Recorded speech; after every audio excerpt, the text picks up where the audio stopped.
de poser les questions. Donc, Paris va intervenir en 5 minutes pour ça, on peut terminer la liste des panélistes. Merci. Merci beaucoup, Son Excellence, Monsieur l'ambassadeur Sori Kaba, directeur général des Sénégalais de l'extérieur. Chers panélistes, honorables invités, je voudrais, à l'entame de mon propos, féliciter cette belle initiative. Mais je voudrais également que vous me permettiez de rendre un hommage appuyé à Son Excellence M. Sori Kaba pour les efforts incommensurables et le travail exceptionnel qu'il fait. Parce que je suis un Sénégalais de la diaspora, je suis un migrant, je vis en France depuis 20 ans, ayant appris en France, aux États-Unis, ayant travaillé à Londres.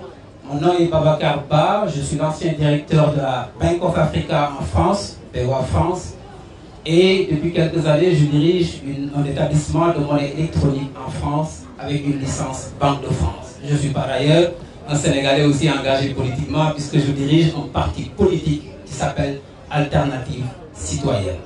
Je voudrais me féliciter et me réjouir de la pertinence des propos des panélistes. J'ai été particulièrement séduit, donc je ne vais pas citer, mais vraiment tous, vous avez été percutants. La FAO nous a rappelé la belle corrélation entre la perte de compétitivité de notre agriculture par rapport aux causes de départ, et nous savons que le plan référentiel du Sénégal, le PSE, s'appuie également sur l'autosuffisance alimentaire. Et donc la transformation structurelle de notre économie doit pousser le secteur primaire, qui est l'agriculture, à mieux participer à la croissance. Il y a des enfants du Sénégal en dehors de nos territoires, en dehors de nos frontières nationales, et je voudrais saluer également les grandes personnalités de la diaspora, à l'instar de Mme Kiné Goundiam de Marseille ou Pape Sarr de Nantes, qui font un travail exceptionnel dans la diaspora. 1100 milliards, c'est le montant que les enfants du Sénégal ont envoyé l'année dernière vers notre pays. Ce montant, c'est à peu près 10%, un peu plus de 10% du PIB du Sénégal. Nous savons que ce montant représente à peu près 2 fois l'aide publique au développement, et nous savons également que ces montants sont beaucoup plus stables que les investissements étrangers, puisque n'étant pas soumis à des conditionnalités de retour. Donc, la diaspora est une nouvelle source de financement de nos pays. Et c'est ça, je pense, les enjeux. Je voudrais féliciter les efforts de l'État du Sénégal, puisque l'État du Sénégal a imaginé beaucoup de structures, d'accompagnement, de garantie, FONGIP, FONSIS, ADPME, le FES, le Fonds d'action d'accompagnement des initiatives de la diaspora. Tous ces dispositifs de l'État du Sénégal sont salutaires. Maintenant, nous devons pousser un peu plus la réflexion, to take it forward, comme disent les Américains, pour voir comment faire pour maintenant mieux mobiliser l'épargne de la diaspora. Vous l'avez dit, les 1100 milliards participent drastiquement à réduire la pauvreté dans notre pays, parce que nous savons que c'est 85%, c'est de la consommation. À peu près environ 15% reste, et c'est de l'investissement, et c'est plus de l'investissement immobilier. Donc, ce n'est pas de l'investissement productif. 2 grands enjeux se posent à nous. Je pense que la Banque mondiale, le FMI, les partenaires au développement réfléchissent sur ces enjeux. Le premier, c'est comment faire pour baisser les coûts de transfert vers la zone Afrique qui sont très chers, puisqu'il faut se rendre compte que la zone Afrique, ça coûte très cher par rapport aux autres zones, puisque plus on va baisser les coûts, plus on va stimuler les envois et on va stimuler l'épargne. Deuxième enjeu fondamental de ces montants des migrants, c'est comment faire pour maintenant impacter, mobiliser ces montants pour que ces montants puissent financer nos projets structurants pour développer nos pays. Quand l'État du Sénégal va emprunter de l'argent chez les bailleurs, il faut simplement savoir que les enfants du Sénégal établis en dehors de nos frontières nationales peuvent aussi prêter de l'argent, et c'est tout le sens, je pense, des stratégies et du travail que je souhaite et j'espère que la direction des Sénégalais de l'extérieur poussera et initiera pour qu'on puisse aisément imaginer l'arrivée de bons diasporas qui permettraient, à l'instar de l'Éthiopie, à l'instar d'Israël, à l'instar du Nigeria, qui impulsent et qui amènent une meilleure participation financière de leur diaspora pour que l'argent des Sénégalais qui dorment dans les comptes d'épargne, Là-bas, dans les pays du Nord, la Banque mondiale parle de 50 milliards de dollars dans les comptes d'épargne, les livrets A, pour que cette épargne puisse venir servir à financer nos projets de développement.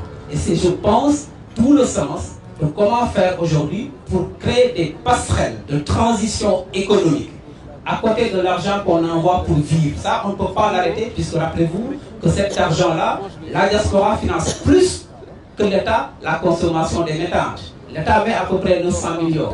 Les immigrés mettent 1100 milliards. Donc, la diaspora finance plus la consommation des ménages. Ça, c'est très bien, c'est salutaire.